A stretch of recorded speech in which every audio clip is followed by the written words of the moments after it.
Ian, thank you for joining us. I was telling the folks that Ian O'Connor and Stugotz was telling the folks that it's good to see that there's still a journalist out there wandering the earth in interest of finding the truth, of getting to the bottom of the truth. A fact-finding mission. That's right. Yes. So I've known this person for a very long time. He's a 4-time New York Times best-selling author. His books are exhaustively reported. He's an exceptional writer as well. His latest book is out on Tuesday the 20th, and it's called Out of the Darkness, The Mystery of Aaron Rodgers. It's 250 interviews, including Rodgers himself. It's already making headlines. It's going to make more headlines. And I'm genuinely puzzled, Ian, and I'm happy to talk to you because I don't know what happened to Aaron Rodgers. So can you tell me what happened to Aaron Rodgers? What happened was COVID. I think that those 4 words, yeah, I've been immunized, in August of 21, changed his entire life. Because before that, he was actually considered one of the good guys and one of the more socially aware athletes in the NFL and beyond. And obviously, after misleading the public, effectively lying about his status, and we saw in November he test positive for COVID as an unvaccinated player, he's never recovered from that in a public image context. And so he became a villain that day. And that's what happened to him, because before that point, he supported Colin Kaepernick's stance. He supported the athletes who were kneeling during the anthem. He was involved in charitable causes for victims of the war in the Congo. What else did he do? He had a thoughtful response to Drew Brees' stance on the anthem. He was considered one of the good guys in the NFL and in American sports. And that all changed with those 4 words, yeah, I've been immunized. Is Aaron aware of that he's turned into a villain?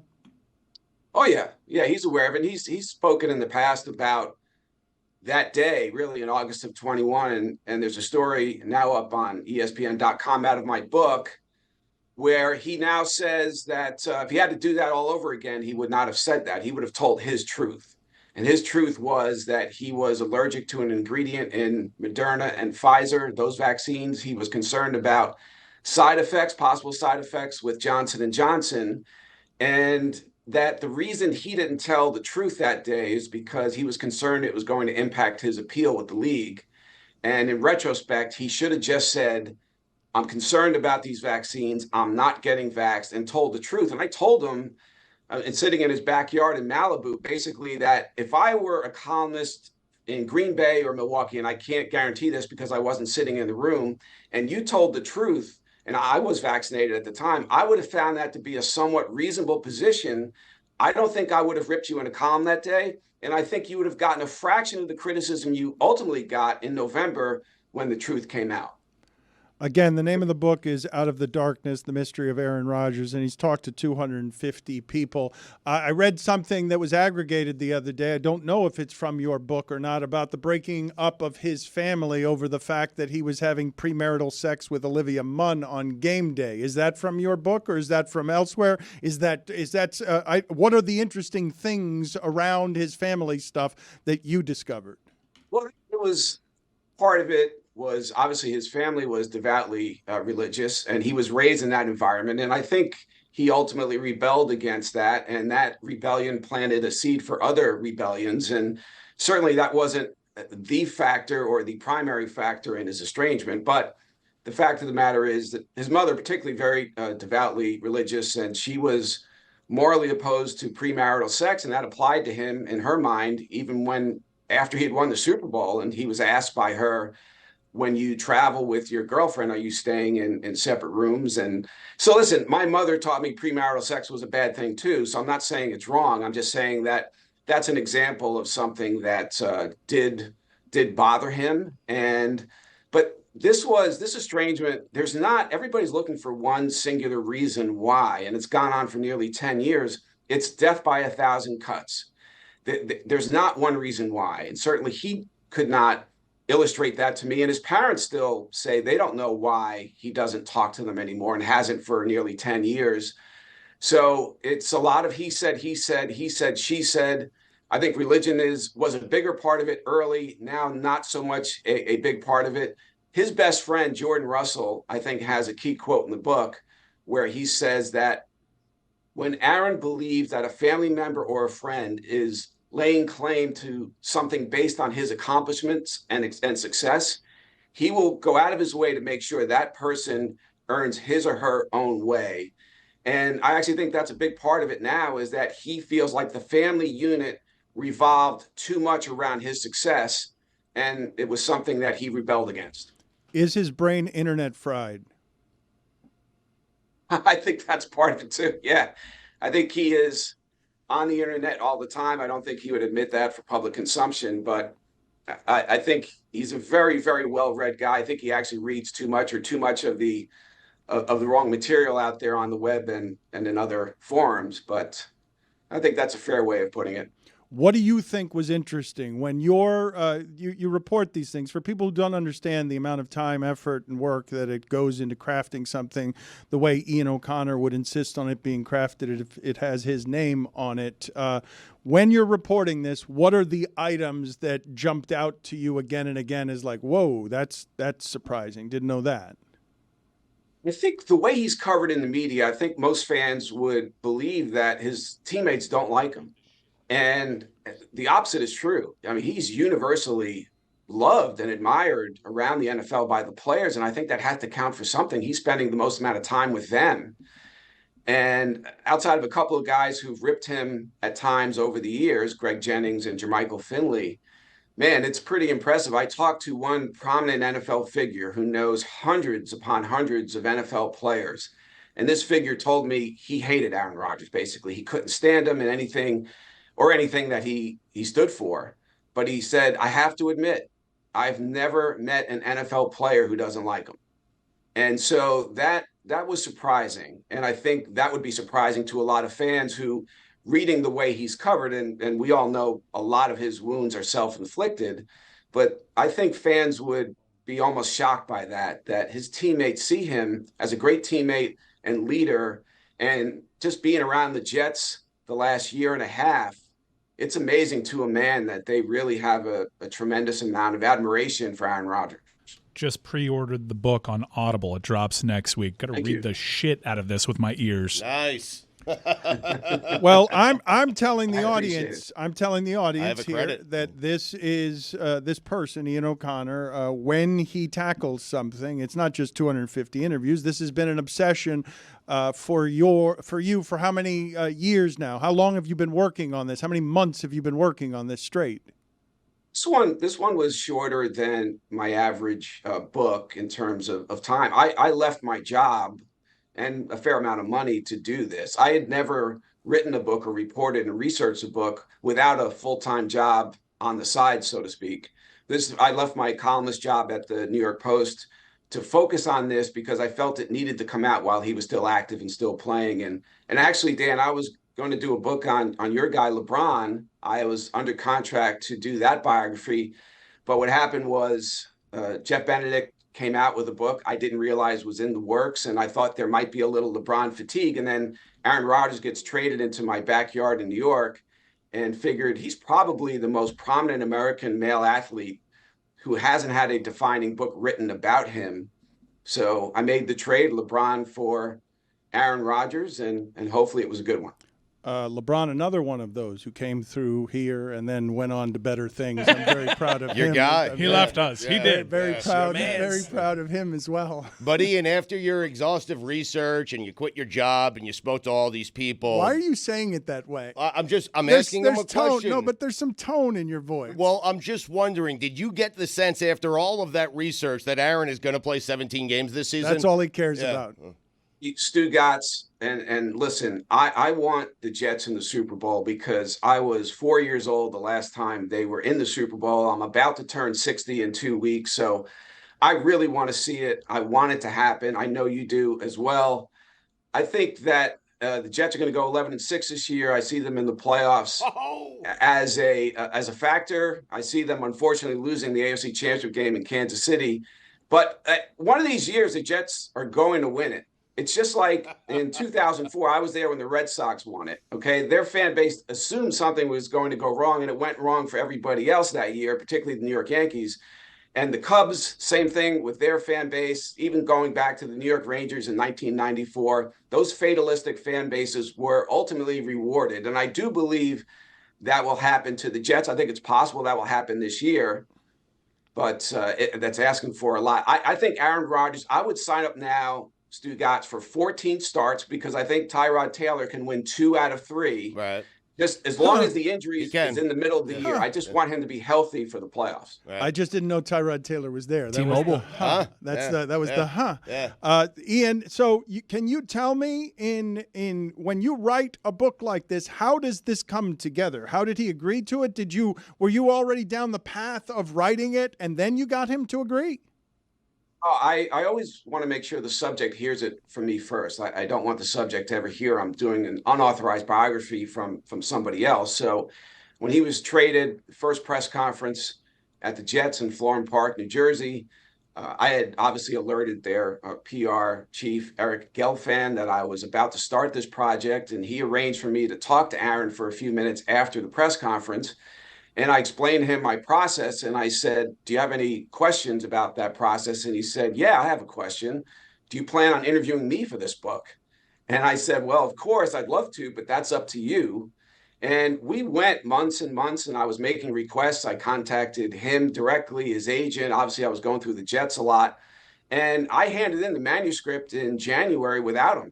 And I assumed he was not going to cooperate. And then I got a message in February from the Jets that Aaron's now willing to talk to you, to see you. So I flew out to Malibu. Obviously, we had to reopen the book. I had a bomb scare on my plane, by the way. I got diverted to Chicago for 7 or 8 tense hours, so that wasn't fun. But got to Malibu. His backyard is the Pacific Ocean. We sat on a bluff overlooking the ocean and talked. And so that interview helped the book, definitely. And I appreciate it. Listen, I could have used 15 hours with him, but he wasn't there to tell me his life story. He agreed to, at the end of my process, to basically let me check facts against his memory, his beliefs, and that's what we did for 2 hours. And where did he most object to something you were presenting as a fact? I would say the family estrangement, and I thought that as much as I interviewed his parents, and they had never really spoken about it to any length or any degree. His brothers didn't talk to me, but I talked to some of his relatives, his grandmother, his aunts, and others. And for instance, he didn't go to a wedding of his college roommate and teammate and good friend. He was in the wedding party, and at the last second, although he refutes this, he contacted his name is Francis Blay Mieza, and told him, I'm not going to be at the wedding. I'm not going to be in your wedding party because you invited my family and I asked you not to. And I said, Aaron, how do you do that to the guy? It's his wedding. He gets to decide who's invited and who isn't. I'm sure he could seat you at a different table, but I'm going to criticize you in the book for making that decision because that day was about him. That was not about you. And you got to rise above whatever issues you have with your family. I'm going to criticize your brothers for other things they did, and perhaps your parents as well. But I just want you to know up front, if you want to counter that. And he did. He said, listen, I understand your opinion, but it's wrong, and you're uneducated on the complexity of the situation. And so it got tense a couple of times, but frankly, I've always found him to be, and I didn't know him, but just being in his presence at some big games that he played, I think he's the best interview in the NFL. He's thoughtful, even if you don't agree with a lot of what he's saying. He is a reporter's dream to cover, at least in season. He's available, he's thoughtful, he's engaging. And so, yeah, I would say that the family estrangement issues were where it got a little tense. Outside of that, the COVID admission, really, that he made a mistake by saying I've been immunized, I found that to be pretty revealing. And but it was an interesting and fascinating couple hours, and really all my months in researching his life were really among the more challenging of any book that I've done, including Belichick. I actually found this project to be more of a challenge than Belichick. Because? Belichick, even though he's a mysterious figure, there was a sameness about him as a character throughout his coaching career. And I thought Aaron was more of a moving target. And he was one of the good guys.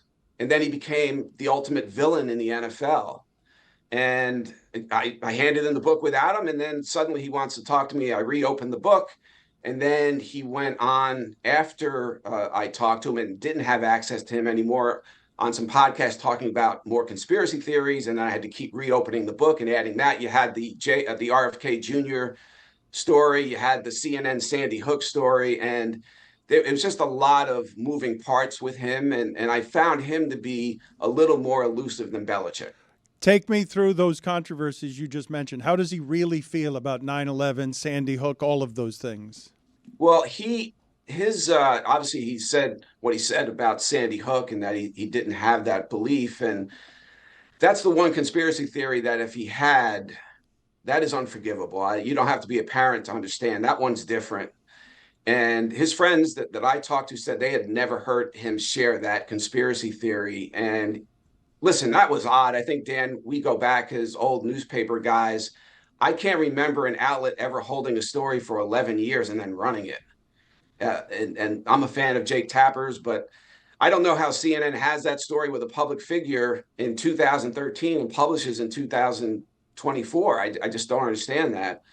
But yeah, that one would be unforgivable. And I think that listen, with conspiracy theories, and it started with him in high school when he was a sophomore and he did a project on the assassination of JFK, and he got fascinated with conspiracies back then, and he read up on this vile project called Operation Northwoods, which really was hatched by the Joint Chiefs of Staff in the 1960s, and it was a plan for the American military to attack American military and civilian targets, blame it on Castro as justification to start a war with Cuba. Thankfully, President Kennedy nixed it. So what the hell is this? We're not doing this.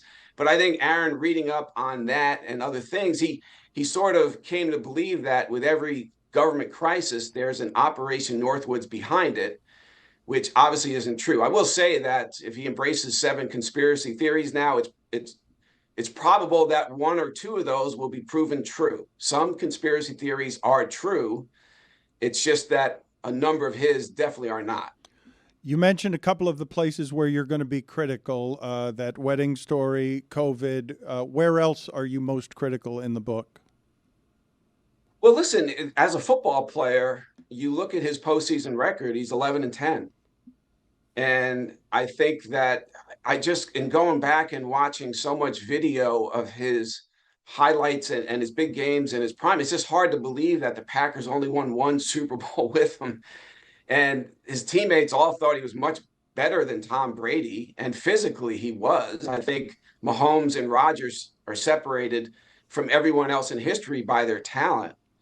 So I think there were some moments where he did not come through, particularly the NFC Championship game against Brady and the Buccaneers, where he had an opportunity to get that game into overtime and couldn't even gain a yard on 1st and goal. And you figure Brady played terribly in that game, but he would have found a way to get that ball in the end zone and get the 2-point conversion. So I do think there was an intangible maybe lacking with Rodgers that Brady had. So it's stunning, really, that the Packers could not find a way to win multiple rings with him. And though I do believe most of the blame goes with the fact that he had Mike McCarthy and not Bill Belichick. He didn't have the greatest offensive coordinator of his generation like Brady did.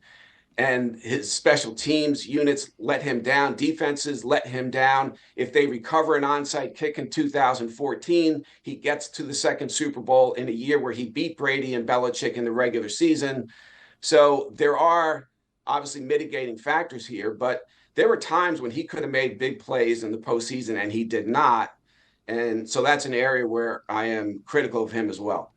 His name is Ian O'Connor. He's a 4-time New York Times bestselling author. The name of the book is Out of the Darkness, The Mystery of Aaron Rodgers. We all had the same reaction about a minute into that answer, which is we heard a fart that can also be described as out of the darkness. And we think it's your chair. We don't think it was actually you. But since you're not afraid of asking... Coward. Sure you're that. It wasn't me. If since you are someone... What do you mean coward? I mean, just ask him if he farted. All right. From one journalist to another. I was going to no, set it up with hard-hitting questions. I do have a squeaky chair here, but I can assure you that did not happen. Okay, that's fine. The I'm not denial, that stupid. the denial is unconvincing. Whoever denied it supplied it. We will conduct our own investigation shortly to play the sound for the audience and let them decide. I'm promising the audience, though, that if this man is writing the book is good, it is thorough, it is exhaustive, and it is worth your time. This is not something that is just being, forgive the phrase, farted out. Like, he's working hard on making sure that this is properly vetted and reported. That's my book. That is correct. Yeah. Can you tell me who was the most interesting person you talked to, Ian? Who did you find most interesting or revelatory? Aaron Rodgers. Yeah. He was a good answer. That's a great answer. Perfect. Like I said, I'm buying 2 copies. How about that? I mean, You're not he's buying the best interview in the league, and I found that to be the case. It was a very intriguing 2 hours that I spent with him. Again, I wish it were 5 hours, but no, I've always thought and found him to be, from a distance, the most fascinating figure in the league. A lot of people hate him, but there are a lot of people who love him too. And so, yeah, talking to him about a very sensitive issue. Listen, I come from a big Irish Catholic family, so I'm a veteran of family strife to some degree, not to his degree, but his willingness to address some very sensitive topics, I appreciate it. I appreciated the fact he didn't owe me anything, and he sat down with me for those 2 hours. It's an unauthorized biography. He had no control over content or anything else. And so not owing me anything, but granting me at that time was very much appreciated. It did make it a better book. And one thing too, is he understood that I had to write about his family issues. And I know that's something that not a lot of athletes would have accepted. I said, I just can't do the story of your life and leave this out. Do you understand that? Do you want to debate that? Do you want me to explain it to you why that's the case? He said, no. He goes, I understand that you have really no choice but to do this. He wasn't happy about it. He wished that I wouldn't write about it, but I did appreciate the fact that he understood it, because I know athletes who would not have understood that point. Who finished second then to Aaron Rodgers in most interesting person you talked to? Greg Rigsby, his junior college coach at Butte College. He's like a Charles Barkley figure. He's not afraid to. There are a lot of people out there afraid to talk about Aaron Rodgers. That also made this a difficult project, and maybe more difficult than my Belichick book. But he wasn't. He'll tell stories on Aaron all day and not back away from it. And he saved his career, really, because, as you probably know, he didn't have a single Division I scholarship out of high school. And as the local JUCO coach, he was living a few houses away from Rodgers, walked over to his house. That was his recruiting visit, and basically sold Rodgers on a vision of, I can give you the platform to get you to a Division I school. Believe in me. And he did. So Craig Rigsby is a guy that if you ever had him on the air, he would light it up for you. He's just, again, he's like a Charles Barkley figure, and Aaron can't control him. So when I had that conversation with Rodgers at his Jets press conference, he actually brought Rigsby up, and he said, listen, this guy never lets the facts get in the way of a good story. So when you talk to him, you might want to keep that in mind. So of course, immediately I said, I got to talk to this guy. And he was a hoot. He really was. Ian, through the process of doing this book, did you get any sort of sense of what Aaron's relationship with Brett Favre is like? It's gotten better, Stugotz, over the years. And listen, Favre treated him in a way early on, even his parents told me, and others close to Aaron. It really affected Aaron. And so Rodgers learned from that, and he treated Jordan Love in a way that he was not treated by Brett Favre. And I don't know if Aaron's gotten enough credit for that. And so I think that right now, Favre and Rodgers are in a much better place, certainly than they were in 2005 and 2006. And I think Favre saw what happened to Rodgers, and Rodgers got a better appreciation of what happened to Favre when he was a young player, that they came together on that front as well. Ian, good seeing you again, and I will tell the audience he has my heartiest endorsement because he tackles the good stuff and he does it in a way that's old-fashioned and thorough. Good seeing you, Ian. Thank you for being on with us. Hey, my pleasure as always, Dan. Thanks, guys.